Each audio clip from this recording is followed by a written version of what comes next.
Hi all, welcome to Bhavana's vlogs. ఈరోజు బీరకాయ తాలింపు ఎలా చేయాలో చూద్దాం. ముందుగా స్టవ్ ఆన్ చేసుకొని అందులో ఒక 2 టేబుల్ స్పూన్ ఆయిల్ వేసాను. అందులోనే కొద్దిగా శనగబాళ్ళు,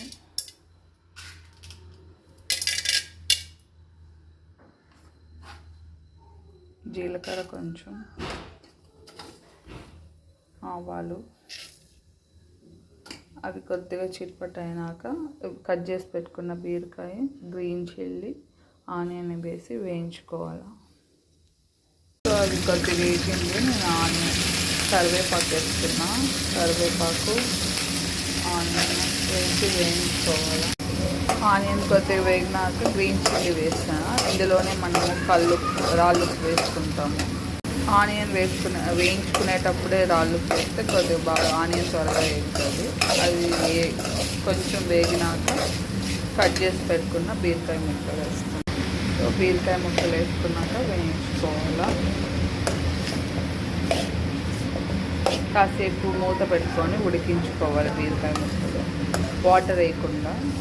కొంతమంది వాటర్ కూడా వేస్తారు, బట్ నేను వాటర్ వేయకుండా ఇలా ఆయిల్తోనే ఫ్రై చేసి ఉడికిస్తాను. సో ఇలా మూత పెట్టుకుని కాసేపు ఇందులోని తెల్లగడ్డలు కూడా వేస్తాము.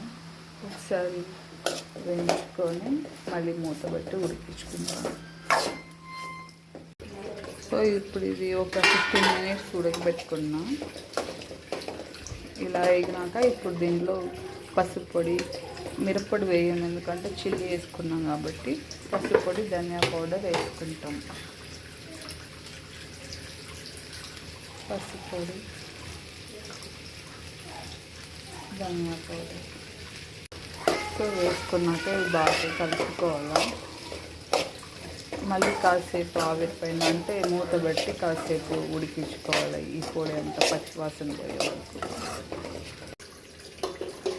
సో ఈ పొళ్ళన్నీ వేసుకున్నాక కాసేపు ఇలాగ ఉడికినాక ఇప్పుడు శనగగింజల పొడి వేస్తాను నేను.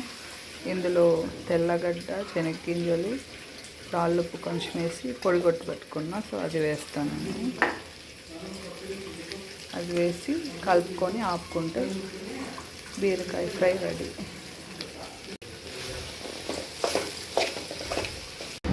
సో ఇది వేగినాక ఆపేసుకుంటున్నా. అంతే, బీరకాయ fry ready. Thank you. Please subscribe my channel for more videos. Thank you.